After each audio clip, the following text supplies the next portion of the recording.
Amada Iglesia, muy buenas tardes, bienvenidos. Hoy es día de tabernáculo, hoy tenemos una visita al desierto, allá donde fue erigido el tabernáculo por orden de Dios. Hoy vamos a estar nuevamente al lado de Moisés. Ya estuvimos la semana anterior dando una vuelta alrededor del tabernáculo, pudimos ver sus cortinas, sus postes, pudimos ver todo lo que tipifica y sobre todo en ese número 60 la realidad de uno que asumió la responsabilidad de presentarse como hombre, vestido de hombre, hecho hombre, para cumplir lo que pedía Dios del hombre. En el santo nos vemos reflejados, en el justo nos vemos reflejados. Y finalmente Él murió, resucitó y en las 60 estacas entendemos esa realidad.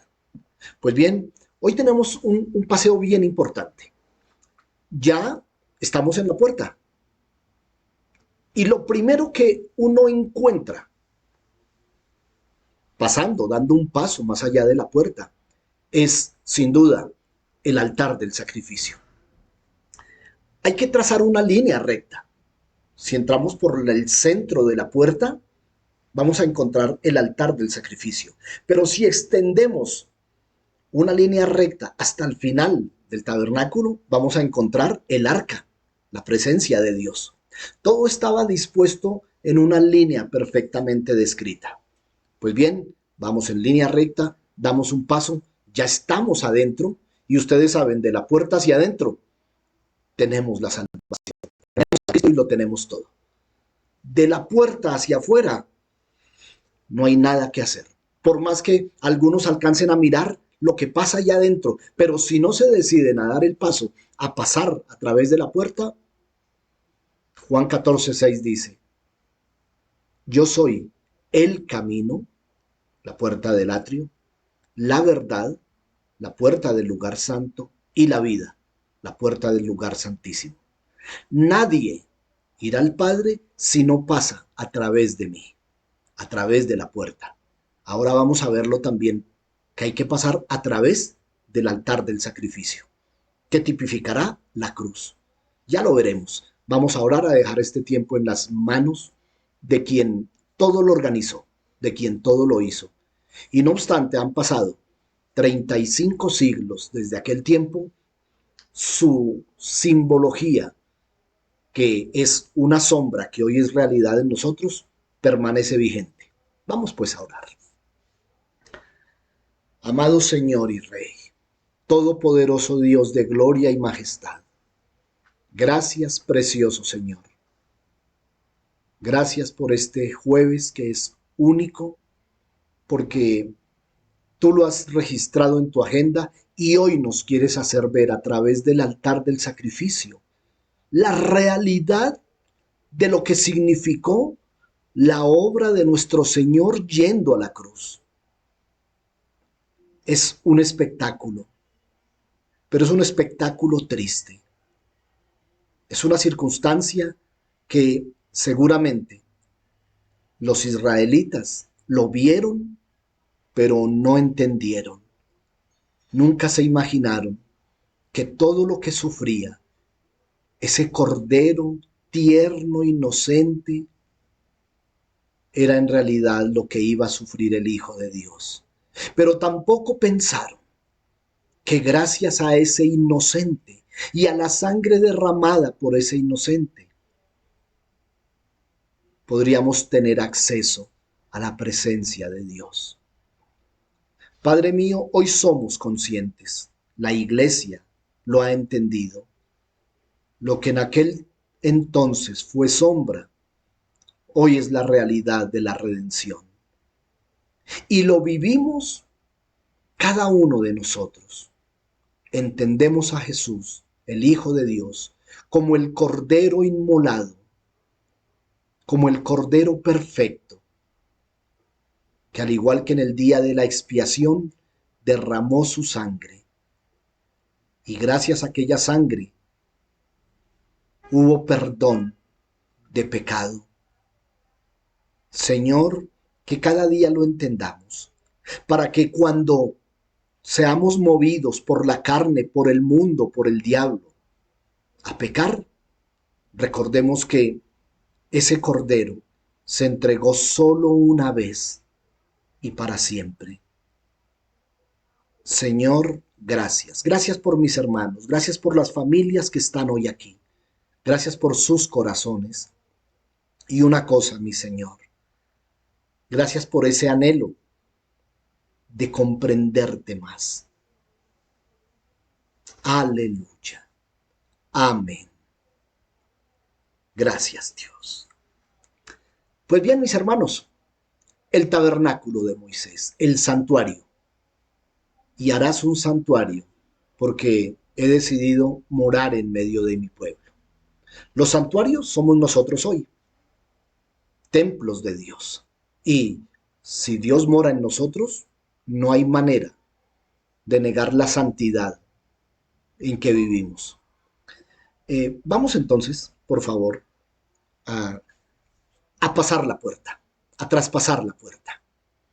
Y aquí tenemos, mis queridos hermanos, el altar del sacrificio. Voy a describirles lo que por encima ustedes están viendo. Es un cuadrilátero perfecto de 5 codos de largo por 5 codos de ancho. Eso nos puede dar más o menos 1,5 metros de largo por 1,5 metros de ancho. Y hubo una advertencia. Dios le dijo a Abraham, lo harás cuadrado. Y de alto debía tener 3 codos, algo así como entre 90 y 95 centímetros. Pues bien, allí está. Ustedes le ven en las esquinas unas protuberancias, eso se llaman los cuernos del altar. Los sacerdotes se tomaban de él a la hora de dejar la ofrenda, el cordero que iba a ser inmolado o el macho cabrío, un ejemplar de la raza caprina que tenía que estar allí, o una tórtola. Vamos también a ver los animales que eran sacrificados allí, un toro o un buey. Vemos también los sacerdotes con sus vestiduras sacerdotales blancas. Ahora quiero hacerles ver más adelante en otra diapositiva la realidad sacerdotal. Vemos también 2 varas, una de este lado y la otra del otro lado, que están inmersas en medio de anillos. Con esas varas, porque recuerden que este santuario, todo el tabernáculo, de la puerta, las cortinas, los postes y el lugar santo, el lugar santísimo, el altar, la fuente, toda ella se trasteaba continuamente.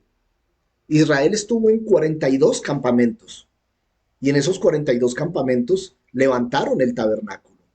Y muchas veces levantaron el tabernáculo, hicieron 1 o 2 ofrendas y la nube se levantaba y se movía y a ellos les tocaba volver y desarmar. Y entonces levitas encargados tomaban las varas, levantaban sobre sus hombros y transportaban este altar, como todos los objetos del tabernáculo. También podemos ver allí unas palas, unos trinches, unos tenedores, unas tazas en donde recogían las cenizas. Miren, aquí no se improvisaba nada.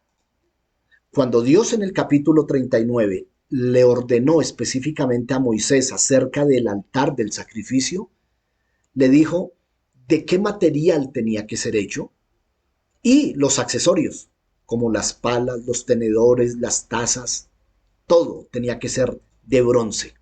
Y ya saben, el bronce significa juicio, el bronce tipifica el juicio, como la plata redención. Pues bien, también podemos ver ahora en esta diapositiva, vemos una realidad. En la otra, la idea era mostrar cómo era el altar. Pero aquí, ustedes pueden ver cómo era el sacrificio. Y les quiero resaltar algo. Alguna vez les mostré al inicio del tabernáculo esta gráfica. Miren, amados hermanos, lo que más abundaba en el altar era la sangre. Ustedes ven el piso manchado. Les quiero decir, eso es poco.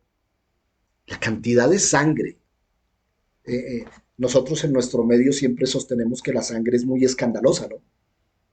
Una pequeña cortadita y ahora imagínense ustedes los sacrificios que diariamente se llevaban a cabo implicaban derramamiento de sangre. La pregunta es, ¿cuánto tiempo durarían las vestiduras sacerdotales de blanco? Ahora, el blanco tipifica la santidad. La sangre la paga por el pecado. Entonces, piensen en las manchas continuas que los sacerdotes pretendían limpiar. Ahora, des en cuenta los sacerdotes que están allí, frente al altar. El calor, están en el desierto, ¿lo recuerdan? Ahora piensen en el calor de una llama ardiendo continuamente, sobre todo cuando el sacrificio era de holocausto. Ahora vamos a hablar de los 5 sacrificios que se ofrecían o que se daban. El holocausto implicaba quemar el animal completamente, menos la piel. Lo desollaban y el animal quedaba allí hasta que quedara hecho cenizas. El combustible, la grasa del animal, hacía que la llama fuera muy fuerte. Y entonces allí estaban estos levitas, siervos, sacerdotes, ayudando o bueno, haciendo las ofrendas. Antes de esto, había un sacerdote encargado de darle muerte al animal, porque el animal era llevado allí ya muerto. Pero recuerden que había sacrificios de libación en donde se partía el animal y se cogía la parte de las grosuras, la parte de las entrañas, y había un mandato específico para qué debían hacer con cada parte, qué parte era para sustento de los levitas y sacerdotes. Entonces, lo que ven aquí es lo más parecido a lo que en realidad pasaba allí. No es esa foto en donde se ve todo limpio y pulcro. No, en el altar pasaban cosas que casi que deprimían. Era sorprendente. Ahora, ¿qué tipifica? Pues la realidad del pecado en medio del mundo, el agite del mundo, de este mundo de pecado. Y la iglesia allí, los sacerdotes, tratando por todos los medios de, de que las cosas, pues, los animales pagaran el precio del pecado. Era bien complicado esto del altar. Pues bien, vamos a comenzar con nuestro estudio acerca del altar del sacrificio después de haber visto. Y entonces hablemos específicamente del altar. El altar es de bronce. El capítulo 39, verso 39, nos habla que el componente principal en este altar era el bronce. Ya sabemos, tipifica juicio. También se le llamaba el altar del holocausto. En el 38.1, Éxodo, estas citas son del Éxodo, habla que en reconocimiento de sus funciones, la ofrenda del holocausto ascendía a Dios desde ese altar. Recuerden que Dios mandó a Abraham, mandó a Jacob, le mandaba específicamente y quemarán la ofrenda en holocausto. Eso implicaba que debía ser quemada del todo. Pero también era un altar santísimo, como dice en Éxodo 40:10, es que Dios se había referido a este altar del sacrificio como que era un altar santo. Claro, allí pasaban cosas terribles, pero Dios lo miraba no como sombra, sino como esencia, y estaba viendo en ese altar a Jesús, ofreciendo su vida en la cruz, ofreciendo viendo a su Hijo Santo, entregando su vida, de tal manera que era un altar santísimo. Bueno, pero también es mencionado como el altar y habla de una secuencia en el 40:32. Dice, entraba al tabernáculo, se acercan al altar, pasan del altar a la fuente de bronce. Y entonces era un orden, portón, altar, fuente, entrada, sacrificio, limpieza. Pasemos a la siguiente, por favor. El altar del sacrificio, mis amados. El texto está en Éxodo capítulo 38. Como algunos de ustedes, nuevamente esto queda grabado, ustedes toman su Biblia y ven los detalles, porque está en los detalles específicos.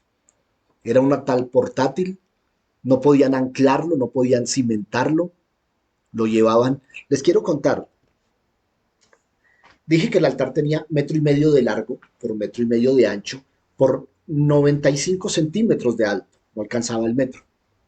Pero ustedes ven, las ofrendas no caían al fondo. En los 55 o 60 centímetros había una rejilla, de tal manera que el animal que daba únicamente sobresalía 35 o 40 centímetros desde la rejilla. Y ahí era donde estaba la leña, en donde la candela quemaba la ofrenda. Y entonces de esa rejilla hacia abajo caían las cenizas que eran limpiadas había sacerdotes dedicados exclusivamente a la limpieza, a la recogida de las cenizas. Y estos sacerdotes no podían participar ni en la muerte ni en el sacrificio. Ellos no se podían untar de sangre. Miren lo delicado del asunto. Entonces, tenemos allí el altar, 1,50 por 1,50 por 95 por 1 metro, con cuernos, anillos, barras que lo llevaban, en la mitad una rejilla, y alternos a ellos vamos a ver los accesorios. De tal manera que el altar era lo primero que veían los sacerdotes al pasar la puerta del atrio. Durante el sacrificio se usaba el platillo para las cenizas. Miren, amados, cuando Israel salía de un lugar, no quedaban vestigios que ahí había un altar. Todo quedaba perfectamente limpio. Y entonces había un platillo donde se recogían las cenizas, había unas palas de recogida de cenizas, había tazones para recoger la sangre. Pero por más que la recogieran, la sangre se derramaba. Ahora, el día de la expiación, recuerden que esa sangre se recogía y era llevada en una poca porción al propiciatorio del lugar santísimo y se derramaba sobre el propiciatorio de oro. Y si era aceptable a Dios, es decir, si era la sangre derramada de un cordero de verdad perfecto, recuerden que tenía que ser el primogénito de esa camada. Recuerden que no podía tener ningún defecto, no podía ser cojo, no podía tener problema. Y entonces llevaban la sangre y si era acepta, Dios se manifestaba a través de la nube de la gloria de Shekinah. También había horquillas o tenedores, trinches, para cuando salía la víctima ya quemada o cuando ya se había llevado a cabo el proceso. Quedaban pedazos de carne y entonces hasta que no estuviera limpio no se ponía una nueva víctima. Entonces mire todo lo que trascendía en ese altar del sacrificio. Todas las mañanas y tardes se sacrificaba un cordero y de acuerdo a las fiestas que celebraran, entonces había más o menos sacrificios y cambiaría el tipo de animal. Quiero que vean por un momento la gráfica de los accesorios, las palas, las horquillas o trinches, las tazas de recoger las cenizas, los tazones de recoger la sangre. Una vez terminaba la labor, tenían que ser lavadas y al otro día se presentaban perfectamente limpias en este estado para el sacrificio del siguiente día. ¿De qué me habla? De que el sacrificio de por sí tenía que ser perfecto. Y habla de lo que pasó en la cruz. Miremos la siguiente, por favor. El altar del sacrificio. Eh, hay, había dos altares, ¿no? El altar del sacrificio donde la víctima era puesta, pero en el lugar santo había también otro altar, que era el altar del incienso. No obstante, los dos tipifican adoración, porque la obra de la cruz es una obra de adoración. El altar del incienso, del cual dedicaremos un día, nos habla también de adoración, pero tipificando al Espíritu Santo. Aquí tipificando a Jesús. Y entonces, en la sombra que ellos veían allí, pues no alcanzaban a dimensionar ni a Jesús, el Hijo de Dios, el Mesías, porque es que ellos no asumían la llegada del Mesías a morir por los pecados, porque supuestamente ellos ya habían cumplido la ley. Y si habían cumplido la ley no había pecado, y si no han pecado, no hay necesidad de un redentor. Entonces, no, para ellos no era simbología, era una realidad que vivían. Y mucho menos podían ver al Espíritu Santo en el lugar santo. Podrían llegar y ver las lámparas de 7 brazos con el aceite, pero no podían asumir que ese aceite hablaba de unción, es decir, el Espíritu Santo en relación con el creyente. Ellos no podían entender. En este temprano Israel, ya cuando están en Canaán, recuerden que el Espíritu Santo vino sobre los jueces, vino sobre los patriarcas, vino sobre reyes, bueno, específicamente sobre David, vino sobre profetas, pero ellos no podían entender que era una figura de Dios, el Espíritu Santo, cumpliendo funciones reales, proféticas, sacerdotales, patriarcales, de juicio como en los jueces.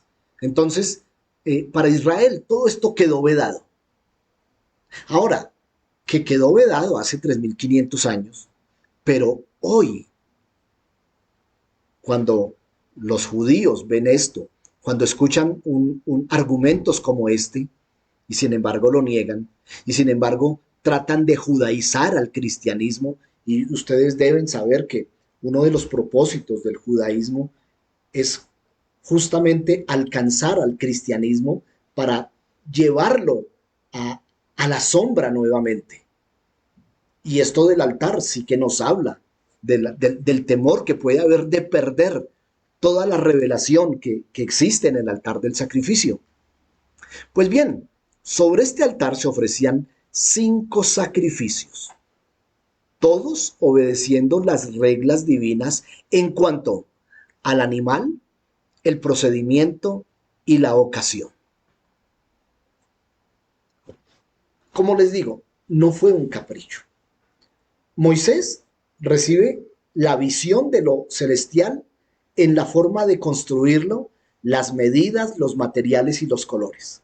Listo. Pero luego Dios da instrucciones ya del funcionamiento, del procedimiento, de lo que tenía que pasar en ese tabernáculo. Y se llena de detalles minuciosos, minuciosos. Ustedes y yo estudiamos Levítico 16, el día de la expiación. Recuerde que estudiando en Levítico nos encontramos con 2 sacerdotes del linaje de Aarón que murieron, y murieron ministrando en el tabernáculo. Ellos tenían acceso al lugar santo y desde allí ellos podían ofrecer incienso para Dios. Y resulta que dice la palabra que ellos tomaron incensarios, ofrecieron incienso y descendió fuego del cielo y los quemó. Y entonces, eso fue, pues imagínense, los próximos, uno de ellos dos, Nadab o Abiú, seguramente Nadab, iba a ser el sumo sacerdote cuando muriera Aarón. Sin embargo, Dios los eliminó. Fueron muertos, descendió fuego del cielo.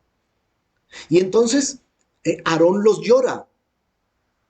Y Moisés, el tío de ellos, no digo que va a hacerle reclamo a Dios, pero sí va y se presenta extrañado delante de Dios. Y Dios le dice, Moisés, no lloren a esos sacerdotes y dígale a Aarón lo siguiente: en los que a mí me acerquen, yo me santificaré. En los que a mí se acerquen, yo voy a mostrar mi santidad. ¿Por qué toco este detalle? ¿Por qué? Porque estamos hablando que las reglas para el ministerio en el altar son innegociables. Para ellos ofrecer Nadab y Abiú, ofrecer incienso, tenían que hacerlo en el momento indicado, de la manera indicada, no cuando a ellos se les ocurriera. Y uno de los problemas del cristianismo de hoy es que ciertamente no estamos bajo la ley. Y todo este número de reglas y detalles ya no nos cobijan a nosotros. Pero Dios sigue siendo un Dios de orden, sigue siendo un Dios santo, y Él no negocia su voluntad. Entonces, ¿qué hace el hombre? Hoy estamos estudiando el tabernáculo y vemos los detalles, que finalmente son sombras de algo que nosotros vivimos hoy. Pero al igual que los sacerdotes Nadab y Abiú, sabemos cómo hay que servir a Dios y al mundo, a los hombres, porque estamos llamados para servir, pero lo hacemos a nuestra manera, pero lo hacemos de acuerdo a nuestro criterio. Si allí en el altar del sacrificio, un día o el día de la expiación, que se sacrificaban dos machos cabríos, ¿lo recuerdan? El uno era llevado al altar del sacrificio y el otro, por suertes, era lanzado fuera del tabernáculo y enviado al desierto por Besazel. Si ese día el sumo sacerdote únicamente ofrecía el macho cabrío de la expiación y no mandaba el otro, ¿qué pasaba? Estaba cumpliendo parcialmente la voluntad de Dios. Es decir, aquí lo aprendimos, obediencia a medias es desobediencia total. Con Dios las cosas no funcionan así. Y nosotros somos dados, digo nosotros, la iglesia cristiana, en conocer la voluntad de Dios, pero ejecutarla a nuestra manera. Miren estos detalles. Recuerden, reglas divinas en cuanto al animal del sacrificio, el procedimiento y la ocasión. Primer sacrificio, el holocausto. Todo para Dios, excepto la piel, era quemado. Un levita podía decir, pues si se va a quemar igual, quemémoslo con todo y piel. Y alguien diría, pero venga, es que Dios dijo que hay que desollarlo. Pero igual se va a quemar, igual va a quedar en cenizas. ¿Se dan cuenta qué fácil es empezar a negociar? Los reclamos de Dios tenían que ser satisfechos antes de y aparte de cualquier otro detalle, aparte de cualquier criterio humano. Porque cuando Jesús se ofreció en la cruz, Él no negoció con el Padre. Señor, he venido a hacer tu voluntad. Otro sacrificio, la oblación. El presente. Escuchen esto, hermanos. Significa una vida intachable que nos hace recordar que el hombre es por naturaleza una criatura caída. Cada que se ofrecía el sacrificio de oblación que tenía días específicos, lo que hacía era recordarle al hombre su naturaleza adámica. Es decir, que necesitaba de un Salvador, porque continuamente estaría pecando. Y cada vez que había un sacrificio, los que tenían conciencia eran confrontados con la realidad de su carne. Y entonces ofrecían el sacrificio y pedían a Dios perdón pues por su pecado. También se ofrecían ofrendas de paz. Las ofrendas de paz prefiguran la relación entre Dios y nosotros. que hemos sido reconciliados. Las ofrendas de paz eran la sombra de la paz que se llevó a cabo en el Calvario y de la cual nosotros hoy somos beneficiados. Amados, hoy o en tiempos de Pablo, ¿recuerdan cómo era el saludo de Pablo cuando llegaba a las iglesias que estaba levantando en las casas? Gracia y paz, shalom, shalom. Pero no es la paz con la que saludan los judíos, sino la paz que da el haber hecho, el haber sido reconciliados con Dios. La paz que da el tener una relación con Dios.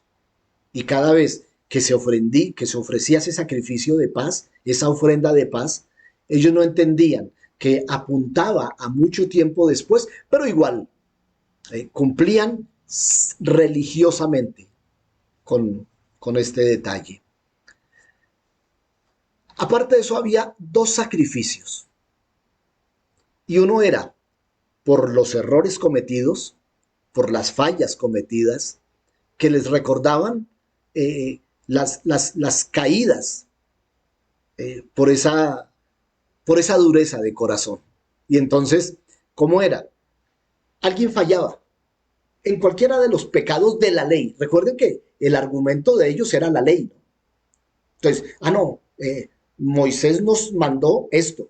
Uy, pero yo fallé. Y entonces ofrecía un sacrificio.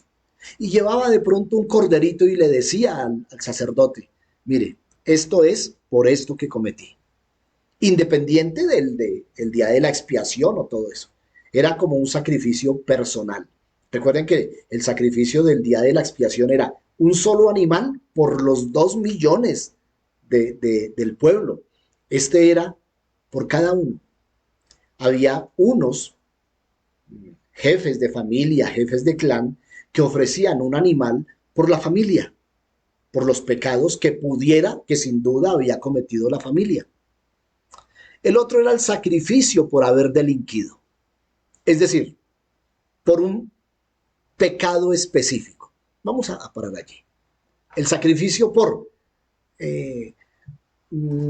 hice un negocio con uno de mis vecinos y lo estafé. Y entonces tenía que presentar una ofrenda por ese sacrificio. Cuando había un muerto, recuerden lo que pasaba. Cuando hablamos de las ciudades de refugio, ¿lo recuerdan? Ellos igual, no solamente huían a la ciudad de refugio porque lo estaba persiguiendo el Goel, el familiar de la víctima, por muertes accidentales. Pero igual él se iba, pero uno de sus familiares presentaba el sacrificio por ese pecado de homicidio, así fuese culposo o accidental. Porque él huía a la ciudad de refugio para salvar su vida, pero delante de Dios todavía no había pasado su sacrificio. Entonces, démonos cuenta que el pueblo de Israel debió haber sido consciente que ese altar representaba el ponerse a paz con Dios cuando infringían la ley. Cualquiera de la ley, ¿no? Ley ceremonial, ley moral, las leyes humanitarias. ¿Recuerdan la cantidad de leyes que había? Y entonces, el pueblo, un pueblo de 2 millones, viviendo en un desierto, con todas las frustraciones, la primera generación, o sea, la generación de Josué y Caleb, ¿lo recuerdan? Sus pies estuvieron en el desierto, camino a Canaán, pero sus mentes nunca salieron de Egipto. Murmuraron, renegaron, ofendieron, se levantaron contra Moisés, contra Aarón. Y entonces, para ellos era necesario presentar continuamente sacrificios allí en el altar del sacrificio. La segunda generación, la que nació después, o sea, los que llegaron a Canaán, que fueron hijos de los que habían salido de Egipto, ellos a su vez empezaron a cometer pecados, empezaron a poner sus ojos en las mujeres de los pueblos a los que iban llegando, por donde pasaban. Ellos a su vez empezaron a quebrantar la ley en cualquiera de sus manifestaciones. Es más, Esto no solamente aplica para los israelitas del común, los mismos levitas también tenían que presentar sus propios sacrificios. Recuerden los hijos del sumo sacerdote Elí. Ellos no eran susceptibles de quedar libres de pecado. Entonces también ellos presentaban y tenían que ser, insisto, absolutamente fieles al mandamiento en cuanto al animal, el procedimiento y la ocasión. ¿Qué entiendo yo de esto? ¿Cuál es la enseñanza que tengo yo de esto? Amados hermanos, la palabra de Dios no la podemos negociar. Hoy, cuando caemos, no vamos por un animal inocente para presentarlo delante del altar, delante de Dios en un altar. ¿Por qué? Porque esos pecados ya fueron pagados en otro altar, la cruz del Calvario. ¿Qué hacemos entonces? Vamos arrepentidos, y arrepentidos significa con un corazón transformado, con la decisión de no volver a pecar. Vamos al pie de la cruz, simbólicamente, porque allí se pagó el pecado. Confesamos nuestro pecado delante de Él. Clamamos al Espíritu Santo que nos ayude, que nos fortalezca para no caer de nuevo. Y la sangre de Cristo derramada hace 2000 años todavía cumple el propósito de este altar. Nos limpia de todo pecado. Pero cumpliendo fielmente y estrictamente con lo que dice la palabra. Amados, cada uno de los parámetros de la doctrina del Nuevo Testamento que aplica para la iglesia viene a funcionar lo mismo que en el Antiguo Testamento. Deben ser hechos de acuerdo al criterio de Dios, al criterio bíblico y no al argumento humano. Es que estamos en el siglo XXI y todas las cosas han cambiado. No, el Dios que tenemos es el mismo ayer, hoy y por los siglos. Y por más que en el libro de Daniel capítulo 7 aparezca como el anciano de días, no quiere decir que como es anciano entonces es olvidadizo y es permisivo. No, Él es Dios. Así es que con la misma seriedad que debía asumir Israel lo que pasaba en ese altar, debemos asumir nuestro cristianismo, sabiendo que la entrega de Jesús fue aún más importante que lo que pasaba allí en ese sacrificio. Oramos. Amado Señor y Dios, Padre de bondad, hoy hemos dado un paso al frente dentro del tabernáculo. Allí nos hemos encontrado con este altar, altar en donde víctimas inocentes cubrían y pagaban con su muerte por el pecado de los hombres. Ese altar no es más que tu cruz, Señor Jesucristo, en donde tú, el Cordero de Dios, ha venido a pagar con su vida mis pecados. Ha venido a derramar su sangre y limpiar mi pecado. Ha venido a ser el sustituto, porque el que debía estar en ese altar era yo. El que debía pagar en la cruz era yo, éramos nosotros. Entendemos con este altar del sacrificio que tipifica la cruz del Calvario y las ofrendas entregadas allí nos dejan ver al Hijo de Dios muriendo por nosotros. No nos queda más que agradecerte. Gracias por haber diseñado de una manera perfecta la única salida, la única opción de salvación. Un inocente y santo pagando por el pecado del injusto, del pecador. Gracias, Cristo. Gracias por hacerlo voluntariamente y por tenernos en cuenta para esto. Gracias porque hoy nosotros levantamos manos santas. Gracias porque entendemos lo que pasó en la cruz y nos llenamos de tu paz y de esperanza en lo que nos espera. Israel nunca lo supo. Israel no lo entendió. Nosotros entonces hoy somos movidos a la gran responsabilidad de la obediencia. Gracias, bendito Señor.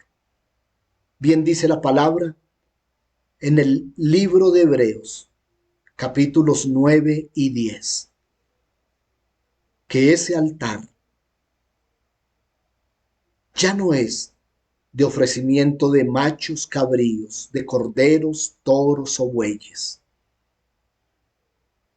sino que una sola vez y para siempre el Hijo de Dios se entregó allí. Y que si pecamos deliberadamente, estamos teniendo en poco e irrespetando el sacrificio de la cruz. Señor, no somos de los que practicamos pecado. Por eso, Padre mío, ayúdanos, Señor, a levantarnos cada vez que en nuestra cotidianidad resbalamos, que en nuestro día a día somos tentados por esta carne y a veces sucumbimos. Levántanos, Señor, y ponnos otra vez y echamos mano de tu sangre, Señor Jesucristo. Y una vez más nos levantamos santificados, justificados y como hijos restaurados delante de ti. Amado Señor y Dios, gracias. Gracias, mi buen Jesús. Padre bueno, yo te doy gracias por mis hermanos que están hoy aquí, por las familias que han llegado hoy a este altar. Gracias, Cristo. Porque todos sin excepción los que estamos aquí, sabemos que estamos libres de pecado, que no hay condenación para nosotros, que tenemos un camino abierto a tu presencia. Señor, gracias por mis hermanos y hermanas. Y déjame, Señor, clamarte, porque sé que allí en la cruz, la sangre del Cordero inocente, también, además de la salvación, provee sanidad. Te pido hoy, Señor, que bendigas, Rey del cielo, Santísimo Señor, la vida de todos aquellos que padecen enfermedades, dolores o que han sido diagnosticados con cualquier patología, Señor. Ten misericordia para mis hermanos y hermanas que están en tratamientos médicos. Hoy los presento ante ti. Bendícelos, Señor. Ya han sido limpiados. Ahora, Señor, levántalos con tu amor y tu poder. Gracias, soberano Rey de gloria. Aleluya. Amén. Amén. Gracias, Señor. Amén. Aleluya. Mis hermanos, qué bueno una vez más haber pasado y estar ahora frente al altar del sacrificio. No ha terminado lo del altar del sacrificio. Hay todavía bastante por hablar de ese altar. La invitación, próximo jueves, debe ser ya como 2 de diciembre. Por allí nos veremos. Seguiremos con el altar. Para mañana viernes, mis amados, yo les había comentado que estamos de aniversario con mi esposa, entonces no vamos a estar, vamos a celebrar en familia. Entonces hay una pausa mañana, 26, en cuanto a identidad espiritual. Y estábamos empezando con Sansón. Lo aplazamos para el próximo viernes 5 de diciembre. No, 3 de diciembre. Así, 3 de diciembre. Viernes 3 de diciembre retomaremos identidad espiritual con Sansón. Mis hermanos, muchas gracias por su presencia en esta congregación virtual. Gracias porque nos motivan a seguir adelante. Les bendecimos y entonces, Dios mediante, nos vemos domingo, 10 de la mañana, culto general, adoración, y obviamente Santa Cena del Señor. Sí, no, todavía no. Es el último domingo de diciembre. No, será el próximo. Ah, el próximo es presencial. Bueno, yo creo que al igual que hace un mes vamos a tener la Santa Cena este domingo 28 de noviembre. Es por medidas de bioseguridad que han dicho a las iglesias que procuren no tener tiempos de Santa Cena o de compartir cosas que pueden llamar al contagio. Entonces, les hago el anuncio. Este domingo 28, 10 de la mañana, Santa Cena y todo lo que Dios vaya a hacer. Mis hermanos, bendiciones, será hasta el domingo. Dios les guarde.